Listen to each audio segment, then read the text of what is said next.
Hello there, we're back. Daniel chapter 6, right after this.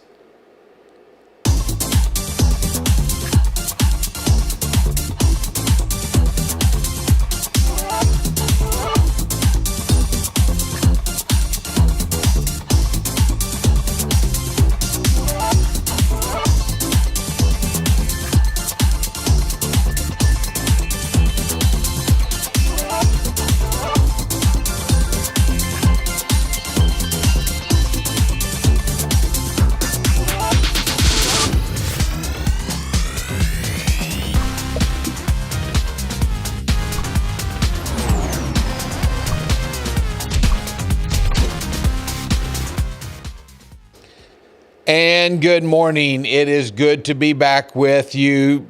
Just a little asterisk or FYI.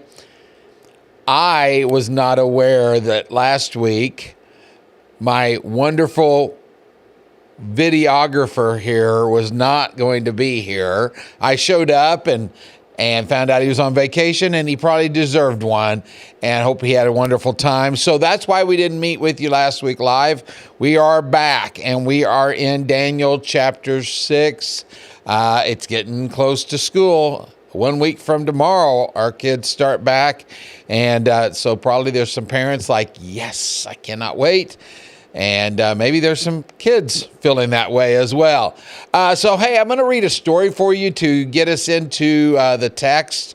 If you wanted to go ahead in just a little bit, I'm going to read Daniel chapter 6, verse 10. It'll be on the screen, but if you want to turn to that, fine. But I want to read a quick little story about a man named Hugh Latimer. He was a pastor, preacher back in the days of King Henry VIII. And I'm going to read something that he wrote in this story. And so bear with me. It's early Monday morning. And the way he spoke, well, it's kind of in that King James type language. But here's how this plays out. Hugh Latimer had once preached before King Henry VIII. And Henry was greatly distressed and displeased by the boldness of the sermon, and he ordered that Latimer preach again the following Sunday and apologize for the offense he had given. So the next Sunday, Latimer opens up reading his biblical text, and then he began the sermon this way. Hugh Latimer, dost thou know before whom thou art this day to speak? To the high and mighty monarch, the king's most excellent majesty, who can take away thy life if thou offendest. Therefore, take heed thou speakest not a word that may displease. But then consider well, Hugh, dost thou not know from whence thou comest, upon whose message thou art sent? Even by the great and mighty God, who is all present and who beholdeth all the ways, and who is able to cast thy soul into hell. Therefore, take care that thou deliverest thy message faithfully. He then preached the same sermon he had preached the previous Sunday, and with considerably more energy. I'm sure the King Henry VIII did not like that. We peek into this story found in Daniel chapter 6. He's being undermined, so to speak, by the government officials. We find that he has great boldness in his actions, much like the boldness of Hugh Latimer, and the boldness that you and I should have. If you want to follow along in your scriptures, you can, or it's going to be up on the screen. Daniel chapter 6, verse 10 reads this way. Now, when Daniel learned that the decree had been published, that is, this decree that no one is to pray to anyone else but Darius for 30 days, he went home to his upstairs room where the windows opened toward Jerusalem. 3 times a day, he got down on his knees and prayed, giving thanks to God just as he had done before. King Darius had been pushed, coaxed, pressured into signing a decree that no one was to pray to any other deity or person except him. Now, Darius was an effective king, but his weakness was wanting to keep the popular vote. He didn't want to rock the boat. He wanted to please everyone. So he signed this decree, naively thinking that even Daniel would follow along and respect and obey.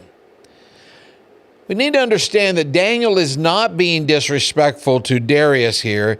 He is simply showing to Darius and the others that no man-made law came between he and his relationship with God. You know, we have a lot of people in political positions, both sides of the aisle, who are working hard to try and play God when they should be working harder to take care of those who put them in the positions that they are in. The politicians want to try and drive a wedge between Christians, or at least those with some moral compass, and to insert laws that go against the righteous fabric of God. But we must always understand that man's laws cannot make moral what God has declared immoral. Even if sin is legalized, it is still sin in the eyes of God. Daniel is under attack for his belief system, and those in the government positions were trying to obstruct his beliefs. Daniel stood alone. And although he knew all about the fact that by disobeying the law, he might lose his position, he continued to pray as usual in his routine 3 times a day, as he always had. As we begin to sign off this morning, I want to give for you a short little confession or repentance. I shared this with our church body yesterday. We were all guilty of it. You were guilty of it. I'm not trying to point a finger at you. We, in our nation, fell victim and prey to something 4 years ago. In the short of it, if you remember what seemed like a lifetime ago, but was only 4 years ago, when the pandemic hit and COVID was making its wave across the world, and it was very serious. I'm not trying to downplay that. We all had individuals, family, friends that suffered from it. Some even passed away. But the rule came out that all of a sudden we were supposed to shut the church doors. We caved. We gave in. And at the moment that that happened, I knew as a pastor that was not right. But I had a weak moment, and this is no excuse. I'm just saying I wasn't the only one. We fell for the fear factor. Now, there were a lot of pastors. It doesn't matter the denomination on your sign out front. There were a lot of pastors who then began trying to find creative ways to get the message of God out. But something distinctly changed in the relationships of the people in the church. One another started fighting. The unity was broken. And there has been a drastic change come across our churches and America as a whole. And I think a large part of it has to do with that 1.5 to 2 month period in which we shut the doors. We weren't bold enough. So I made a resolution some time ago, and I spoke with other pastor friends, and they also repented and confessed that they'd given in, and stood with me in their boldness, and I am passing this on to our local pastors. I don't know when it will happen, but if they can do it once, they can do it again. But I will share with you, as I shared with our church yesterday, should a decree come out again for such a closing, our doors will remain open. They were taking a big risk. I told our group yesterday I might open the doors and no one else will show up. It won't be the first time that I've preached to empty walls. I practice throughout the week.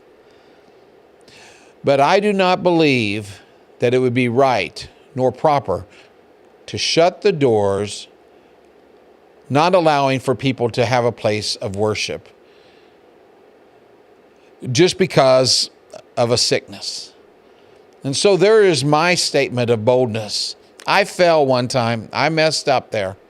I wasn't the only one. And I hope that others will jump on the bandwagon, so to speak. And then we take a bolder stand the next time this happens, because we've seen the result of it. And maybe this time, when we are faced with our dilemma, we will stand up on the right side. That's my encouragement to you and challenge. Have a wonderful week. Thanks for being back with us and plugged in. And I'll be back with you next Monday for another story out of Daniel chapter 6. Have a wonderful week.